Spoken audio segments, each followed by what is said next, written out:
आतापर्यंत मुंबईत शिवसेना भाजपला जागा देते.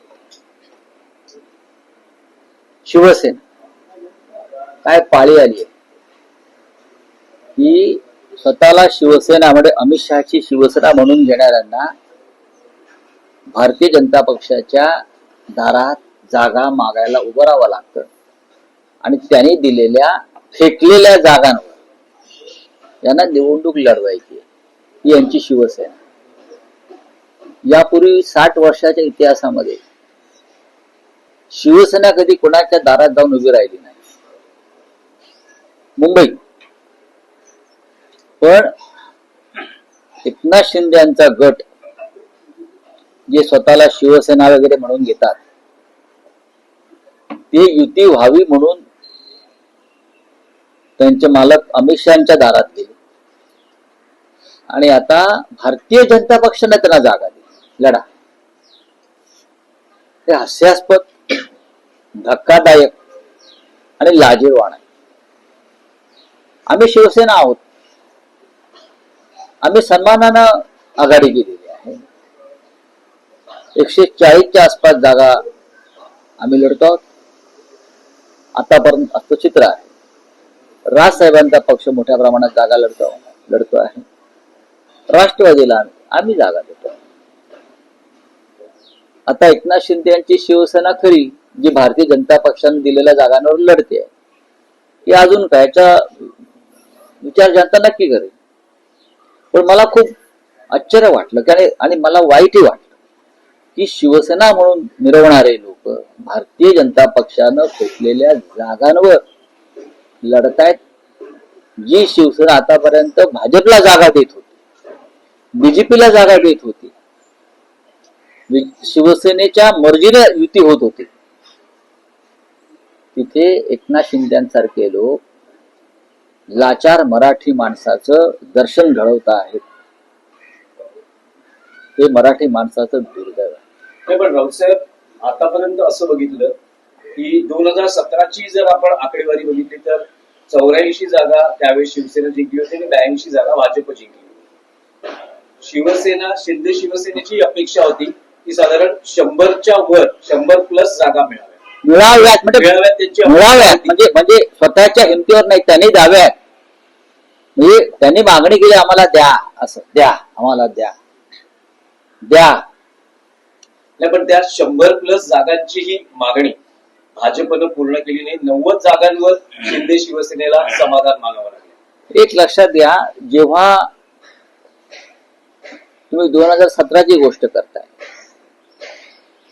तेव्हाही भारतीय जनता पक्षाची जी काही भूमिका होती ती फेटाळून आम्ही स्वतंत्रपणे लढलो. याला स्वाभिमान म्हणतात. जेव्हा भारतीय जनता पक्षाने अशा प्रकारच्या भूमिका घेतल्या आदळ तट्टूपणाच्या तेव्हा शिवसेना स्वाभिमानानं बाजूला होऊन स्वतःच्या बळावर लढली, पण लाचारी पत्करली नाही. जेव्हा दिलेला शब्द भाजपनं पाळला नाही आणि पाठीत खंजीर खुपसण्याचा प्रयत्न केला तेव्हा आम्ही स्वतःहून बाजूला झालो स्वाभिमानानं आणि आम्ही आमचं राजकारण केलं. आम्ही ना दिल्लीत जाऊन बसलो अमित शहाच्या दारात किंवा मोदींच्या दारात गवतावर बसून सफेद पॅन्टीला गवत लावून आम्ही परत मुंबईत आलो नाही.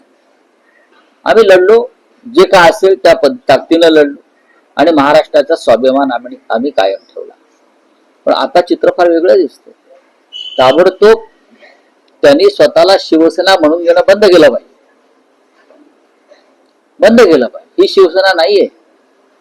उद्धव ठाकरे यांच्या नेतृत्वाखालची शिवसेना खरी आहे. पण राऊतसाहेब ठाण्यामध्ये एकनाथ शिंदेचा भाजपनं मान राखलेला दिसतो आहे.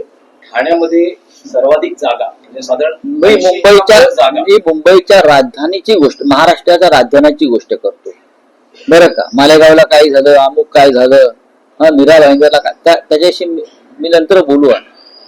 मुंबई ही महत्वाचं महाराष्ट्राची राजधानी जी अमित शहा आणि त्यांचे बिल्डर लॉबी गिळायचा प्रयत्न करते त्याविरुद्ध ही लढाई आहे. मुंबईत भाजपची यादी जाहीर केलेली आहे, सर्वाधिक जास्त त्या यादीमध्ये मराठी व्यक्तींचा घटना असलेला पाहायला. हो, पण भाजपा कोणाचा पक्ष आहे? भाजपा हा मराठी माणसाचा पक्षच नाहीये. भाजप आणि महाराष्ट्राच्या अस्मितेचा, मुंबईच्या अस्मितेचा, मराठी स्वाभिमानाचा भारतीय जनता पक्षाचा काही मात्र संबंध नाही. त्याच्यामुळे त्यांच्या यादीमध्ये परप्रांतीयांचा भरणा असेल तर त्यात आश्चर्य वाटण्यासारखं काय? आपल्याकडून उमेदवारी जाहीर केल्यानंतर बरेचसे नाराजी देखील होताना पाहायला मिळते.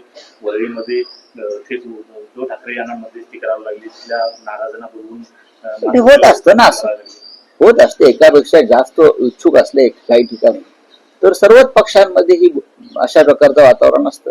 ते आता उद्या संध्याकाळपर्यंत पूर्णपणे निवडून जाईल. रावसाहेब, पुण्यात आणि पिंपरी चिंचवडमध्ये दोन्ही एनसीपी एकत्र आहेत. त्यांचं मी स्वागत करतो. या पलीकडे माझ्याकडे शब्द नाही.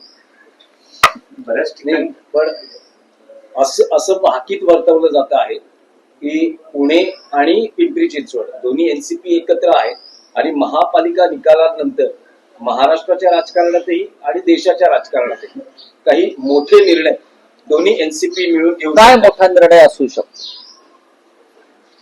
काय मोठा निर्णय म्हणजे असा काय मोठा निर्णय असू शरद शकतो? पवारांनी एनडीए बरोबर हा मी मोठा निर्णय मानत नाही. शरद पवारांनी हा मी एनडीए मोठा निर्णय मानतच नाही आहे. आणि पवार साहेब असं करतील असं मला वाटत नाही. पवार साहेबांची विचारसरणी पुरोगामी विचारांचे ते नेते आहेत.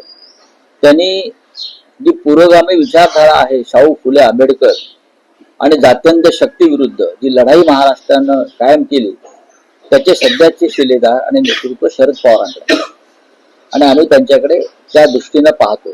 त्याच्यामुळे असा वेडावाकडा विचारधारेविरुद्ध जाण्याचा निर्णय ते घेतील असं आम्हाला वाटत नाही त्यांच्या चाहत्यांना. पण राजकीय वर्तुळात अशी चर्चा आहे की यासाठी उद्योगपती गौतम अदानी मध्यस्थी करतायत. गौतम अदानी म्हणजे महात्मा फुले नाहीयेत बरं का, किंवा संत गाडगे महाराज नाहीयेत.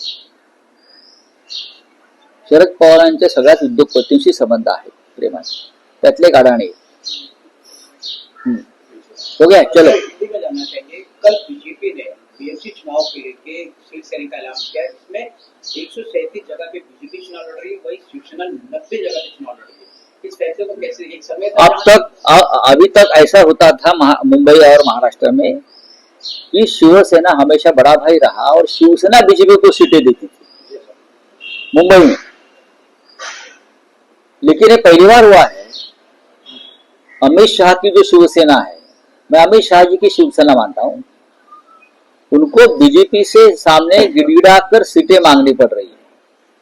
ये शिवसेना नहीं है, उसे हम शिवसेना नहीं मानते. जो बीजेपी के सामने घुटने पर है कि हमें कुछ सीटें दीजिए, ऐसा शिवसेना के इतिहास में कभी हुआ नहीं. ये इसलिए हुआ है, बीजेपी के साथ जो शिवसेना है वो नकली है, वो अमित शाह की शिवसेना है, इसलिए हो रहा है. जब जब भारतीय जनता पक्षाने कोई ऐसी भूमिका ली है संघर्ष की, तो हमने उनको छोड़ दिया है, क्योंकि हम शिवसेना है.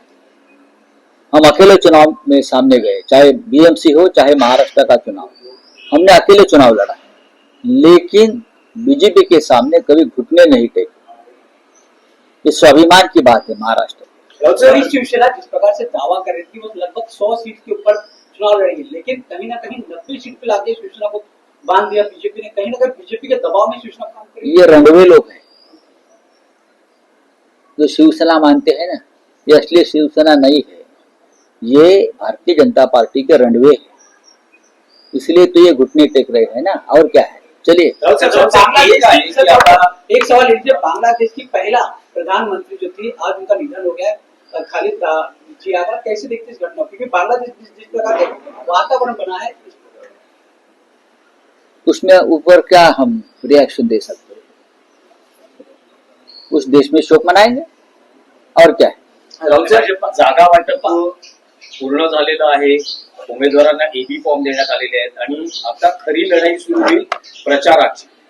म्हणजे प्रचारात नेत्यांच्या भाषणाच्या तोफा धडाडतील वगैरे वगैरे. तर राज ठाकरे उद्धव ठाकरे मिळून संयुक्त किती सभा होऊ शकतात? मुंबईमधल्या 6 लोकसभा क्षेत्रामध्ये संयुक्त सभा होती दोघांच्याही संयुक्त सभा.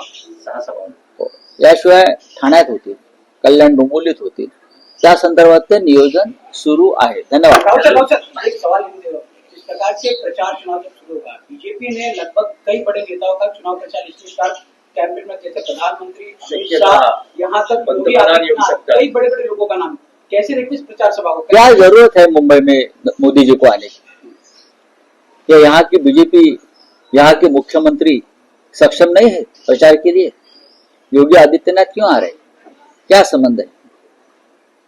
और भी राज्य के मुख्यमंत्री आएंगे। यहाँ आप माहौल खराब करना चाहते हैं।